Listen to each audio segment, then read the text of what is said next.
चलिए जानते हैं बिहार के 25 बड़ी खबरों को। तो आगे बढ़ने से पहले वीडियो को एक लाइक और चैनल को सब्सक्राइब जरूर करें। बड़ी खबर में देखिए, बिहार पुलिस ने एसआई भर्ती में 1799 पदों पर निकाली वैकेंसी। 26 सितंबर से ऑनलाइन आवेदन शुरू। बिहार पुलिस में सब इंस्पेक्टर बनने का सपना देख रहे युवाओं के लिए बड़ी खुशखबरी है। बिहार सरकार के गृह विभाग ने पुलिस अवर निरीक्षण यानी कि पुलिस सब इंस्पेक्टर के 1799 पदों पर बहाली निकाली है। बिहार पुलिस अवर सेवा आयोग यानी कि बीपीएसएससी ने इसके लिए विज्ञापन संख्या 05/2025 जारी किया है। आवेदन केवल आयोग की आधिकारिक वेबसाइट bpssc.bihar.government.in पर स्वीकार किया जाएगा। आपको बता दें कि सब इंस्पेक्टर की 1799 सीटों पर बहाली होगी। इनमें से अनुसूचित जाति के लिए 210 पद, अनुसूचित जनजाति के लिए 15, अत्यंत पिछड़ा वर्ग के लिए 273, पिछड़ा वर्ग के लिए 222, पिछड़ा वर्ग महिला के लिए 42, अनारक्षित के लिए 850, आर्थिक रूप से कमजोर वर्ग के लिए 180, वहीं ट्रांसजेंडर के लिए 7 और कुल मिलाकर 614 पद महिलाओं के लिए आरक्षित है। वहीं चयनित सब इंस्पेक्टर को लेवल 6 की नौकरी होगी, जिनकी सैलरी 35,400 से लेकर 1,12,400 रुपये तक की होगी। बड़ी खबर में देखिए, सीएम नीतीश कुमार ने किया वादा, 1 करोड़ युवाओं को नौकरी और रोजगार देने का लक्ष्य। मुख्यमंत्री नीतीश कुमार ने कहा कि अगले 5 वर्षों में हमने 1 करोड़ युवाओं को नौकरी व रोजगार देने का लक्ष्य तय किया है। इससे पहले वर्ष 2020 में 10 लाख युवाओं को नौकरी एवं 10 लाख को रोजगार देने का लक्ष्य तय किया गया था। इसमें से 10 लाख को नौकरी देने का लक्ष्य पूरा हो चुका है, बल्कि लक्ष्य से आगे जाकर यह आंकड़ा 50 लाख तक पहुँचने वाला है। आपको बता दें कि मुख्यमंत्री मंगलवार को मोतिहारी के चौलाहा स्थित यज्ञशाला परिसर में आयोजित कार्यकर्ता संवाद कार्यक्रम में बोल रहे थे। उन्होंने कहा कि केंद्र सरकार के सहयोग से बिहार में तेजी से विकास हो रहा है।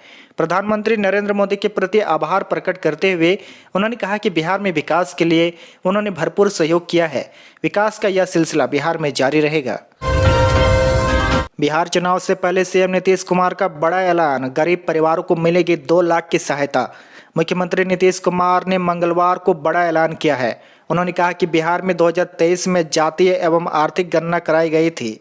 इसमें से 94 लाख परिवार ऐसे चिन्हित किए गए हैं जो सभी जाति एवं धर्म के हैं, लेकिन आर्थिक रूप से कमजोर है। उनके जीवन स्तर को सुधारने के लिए सरकार 2 लाख रुपए की आर्थिक सहायता देगी। उन्होंने कहा कि प्रत्येक 2 वर्ष के बाद इस तरह की गणना कराकर गरीब के जीवन स्तर को सुधारा जाएगा। वे मंगलवार को बेतिया के प्रेक्षागृह में एनडीए कार्यकर्ताओं के संवाद कार्यक्रम में बोल रहे थे।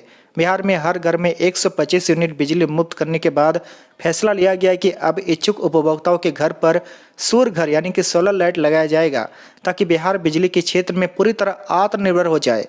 2005 में एनडीए की सरकार बनी तो 8 लाख युवाओं को सरकारी नौकरी दी गई थी। उसके बाद सरकार ने लगातार युवाओं को नौकरी और रोजगार देने का काम कर रही है। बड़ी खबर में देखिए, अब बिहार के कस्तूरबा गांधी बालिका विद्यालय में टैबलेट से होगी पढ़ाई। शिक्षा विभाग ने उठाया बड़ा कदम। कमजोर वर्ग के बेटियों को शिक्षित करने में मील का पत्थर साबित हो रहे कस्तूरबा गांधी बालिका आवासीय विद्यालय की छात्राएं अब बड़े और नामी गिरामी निजी विद्यालयों के विद्यार्थियों की तरह टैबलेट से अपनी पढ़ाई करेगी। इसके लिए प्रथम चरण में शेखपुरा जिले के 6 में से 2 केजीबी को 50 टैबलेट उपलब्ध कराया गया है। इसमें गगोर केजीबी को 30 और लोधीपुर केजीबी को 20 टैबलेट दिया गया है। बिहार शिक्षा परियोजना के संभाग प्रभारी सूरज कुमार ने बताया कि अगले चरण में दूसरे केजीबी को भी इसी तरह के टैबलेट उपलब्ध कराया जाएगा। आपको बता दें कि इन टैबलेट से छात्राएं विद्यालय में स्थापित भौगोलिक लैब तथा ई पुस्तकालय से ऑनलाइन जोड़कर शिक्षण संबंधी कार्यों का निष्पादन कर सकती है। छात्राओं को टैबलेट से पढ़ाई करने से पहले उन्हें इसके लिए प्रशिक्षण दिया गया है। नवरात्रि में पीएम मोदी बिहार के महिलाओं को देंगे बड़ी सौगात। 75 लाख महिलाओं के खाते में ट्रांसफर करेंगे 10-10 हजार रुपये। 26 सितंबर 2025 का दिन बिहार के महिलाओं के लिए ऐतिहासिक दिन साबित होगा। प्रधानमंत्री नरेंद्र मोदी अपने कर कमलों से ऑनलाइन रहकर मुख्यमंत्री महिला रोजगार योजना के तहत 75 लाख महिलाओं को पहली किस्त 10-10 हजार रुपये की राशि सीधे उनके बैंक खातों में भेजेंगे। इस ऐतिहासिक कार्यक्रम में प्रदेश के मुख्यमंत्री नीतीश कुमार बतौर मुख्य अतिथि के रूप में सम्मिलित होंगे। बता दें कि 75,000 करोड़ यह राशि केवल आर्थिक मदद नहीं बल्कि आत्मनिर्भरता और सम्मान की नई शुरुआत है। सिलाई, बुनाई, खेती या पशुपालन जैसे छोटे व्यवसायों को बढ़ावा देने के लिए शुरू की गई यह पहल बिहार की सामाजिक और आर्थिक तस्वीर बदलने वाली साबित हो सकती है। देखिए, कांग्रेस ने 76 और बीजेपी ने 60 सीटों की सूची राजद को सौंपी। महागठबंधन में सीट बंटवारे पर मंथन। बिहार विधानसभा चुनाव की औपचारिक घोषणा होने के बाद अब चंद दिन ही शेष बचे हैं। ऐसे में महागठबंधन सीटों का पेच सुलझाने में लगा है। महागठबंधन की कोशिश है कि दशहरा तक यह तय हो जाए कि कौन दल कितनी सीटों पर चुनाव लड़ेगा। वहीं इस बार महागठबंधन ने तय किया है कि वह न केवल सीटों को चिन्हित करेगा बल्कि उम्मीदवारों का नाम भी एक साथ ही तय करेगा। गठबंधन के सबसे बड़े दल राजद ने सहयोगी दलों को कहा है कि वह सीटों के साथ ही उम्मीदवारों को भी नाम दे। राजद के इस निर्णय पर सहयोगी दलों ने अमल भी किया है। राजद नेताओं से मिली जानकारी के अनुसार कांग्रेस ने 76 सीटों पर दावेदारी की है। कांग्रेस ने सीटों के साथ ही उम्मीदवारों के नाम भी राजद को सौंपे हैं। वहीं वीआईपी ने 60 सीटों पर दावेदारी की है। हालांकि वीआईपी ने भी सभी 60 सीटों पर उम्मीदवारों के नाम नहीं बताए हैं। लगभग आधी सीटों पर ही वीआईपी ने उम्मीदवारों के नाम गिनाए हैं। इसी तरह वाम दलों ने 40 सीटों पर दावेदारी करते हुए उम्मीदवारों की सूची राजद को सौंपी है। सहयोगी दल के साथ ही अपने राजद के लिए भी सीटों को चिन्हित करने के साथ ही उम्मीदवारों पर मंथन शुरू कर दिया गया है। राजद खुद कम से कम 130 सीटों पर चुनाव लड़ने की तैयारी कर रहा है। गठबंधन में 2 नए और सहयोगी रालोजपा और झामुमो की एंट्री होनी तय है। राजद ने इन दोनों दलों से भी सीटों के साथ ही उम्मीदवारों के नाम मांगे हैं। इन दोनों दलों को 6 से 8 सीट मिलने की उम्मीद है। बारिश खरमदी के बिहार में दस्तक देने वाली है कड़ाके की ठंड। पटना मौसम विभाग का कहना है कि बिहार में अब बारिश की गतिविधियां बेहद कमजोर हो गई है। सुबह सुबह हल्की सिरहन का एहसास लोगों को ठिठुरन की ओर ले जा रहा है। वहीं दिन चढ़ते ही सूरज की तपिश से पसीने छुड़ाने लगती है। यह अजीब सा मौसम संकेत दे रहा है कि इस साल की सर्दी बेहद कड़ाके की होगी। मौसम वैज्ञानिकों का साफ अनुमान है कि नीना के असर से यानी कि ला नीना के असर से अक्टूबर से दिसंबर के बीच ठिठुरन अपने चरम पर होगी और मैदानी इलाकों में पाला भी पहले से ज़्यादा पड़ेगा। पिछले 2 दिनों से पटना के आसपास बारिश गायब है। सोमवार को भी मौसम पूरी तरह शुष्क बना रहा है। सिर्फ पूर्णिया में झमाझम बारिश हुई जहां 26.5 मिलीमीटर पानी दर्ज किया गया।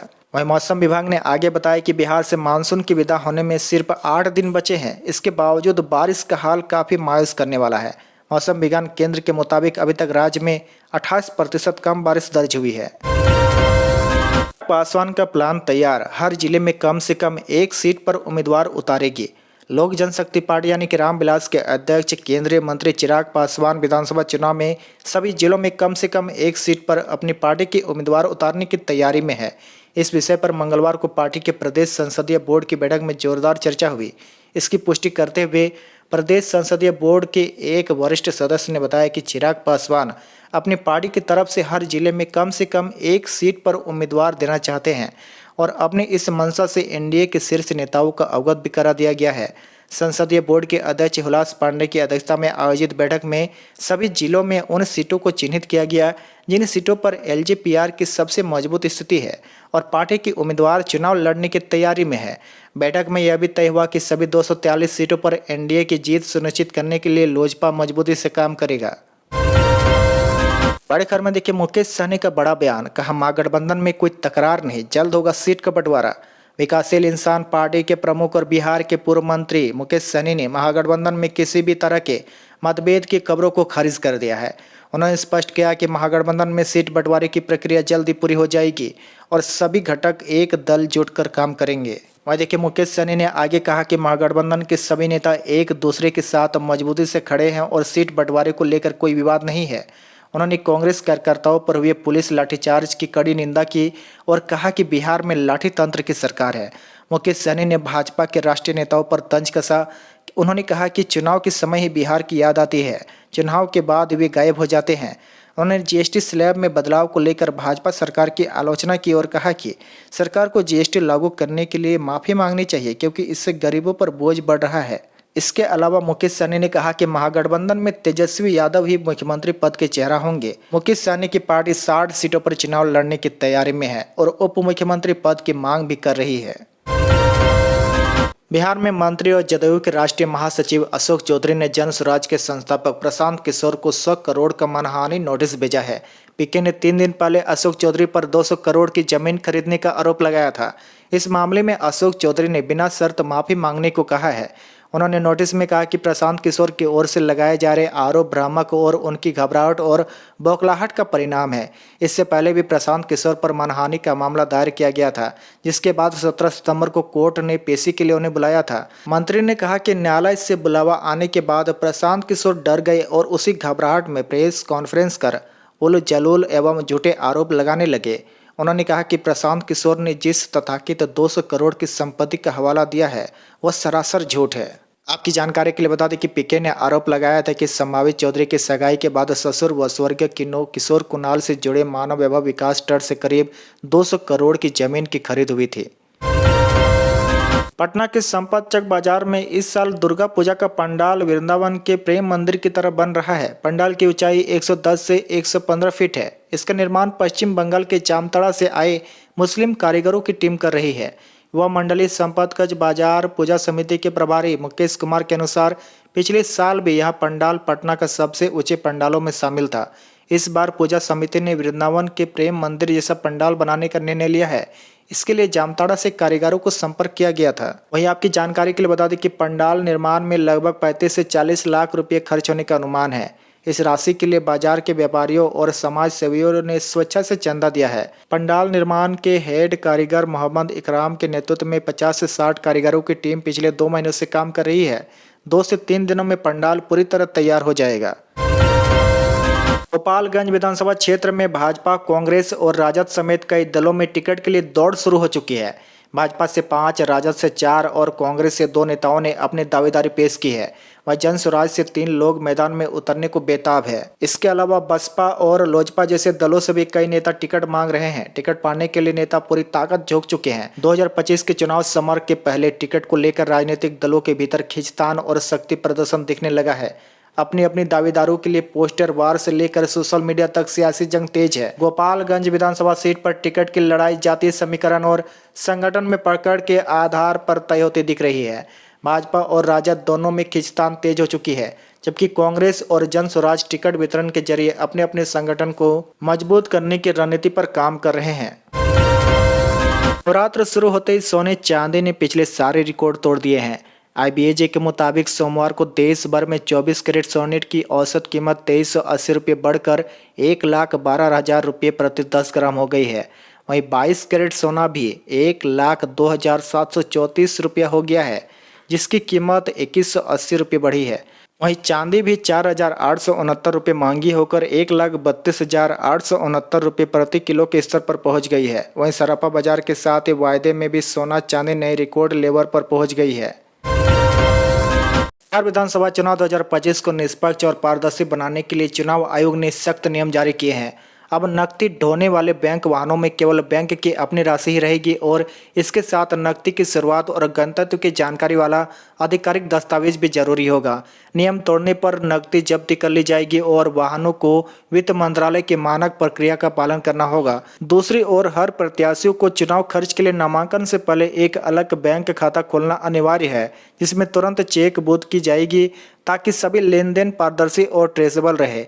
बैंकों के ऐसे खातों की प्राथमिकता से व्यवस्था करने के निर्देश दिए गए हैं। इन प्रावधानों का उद्देश्य अवैध नकदी लेन देन रोकना, चुनावी खर्च पर निगरानी रखना और पूरी प्रक्रिया को पारदर्शी बनाना है।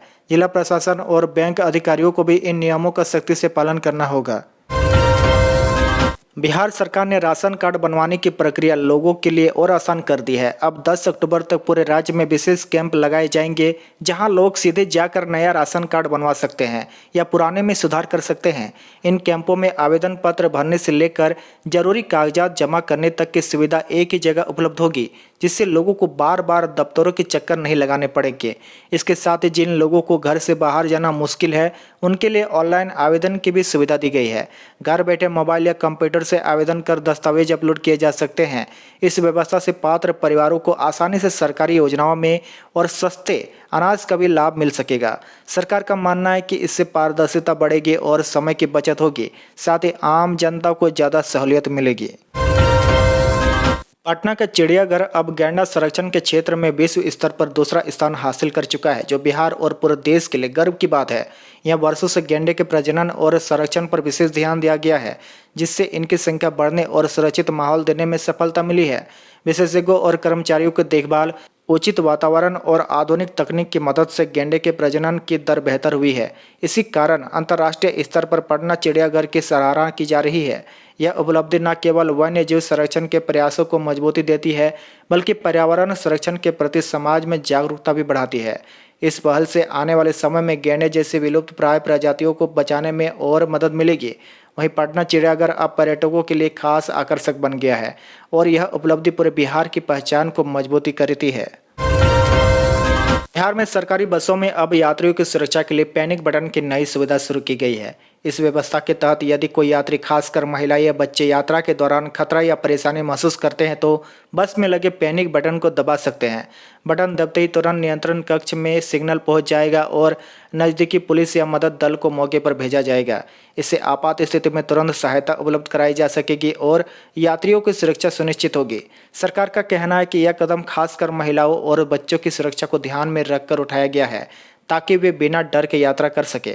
इसके साथ ही बस चालकों और परिचालकों को भी इस नई प्रणाली के संचालन की प्रशिक्षण दिया गया है। इस पहल से सार्वजनिक परिवहन अधिक सुरक्षित और भरोसेमंद बन जाएगा।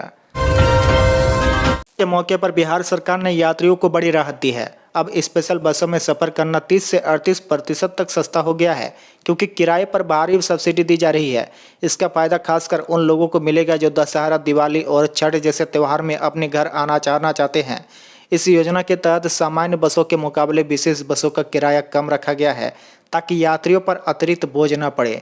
सरकार का उद्देश्य है कि भीड़ भाड़ वाले समय में लोग सुरक्षित और सस्ते सफर का आनंद ले सके और प्राइवेट वाहनों पर निर्भरता घटे। साथ ही अतिरिक्त बसों की सुविधा से यात्रियों की भीड़ को नियंत्रित करने और सभी को सीट उपलब्ध कराने में भी आसानी हो। यह कदम त्यौहार के समय में आम जनता को राहत देने के साथ साथ सुरक्षित और आरामदायक यात्रा सुनिश्चित करने की दिशा में महत्वपूर्ण साबित होने वाला है।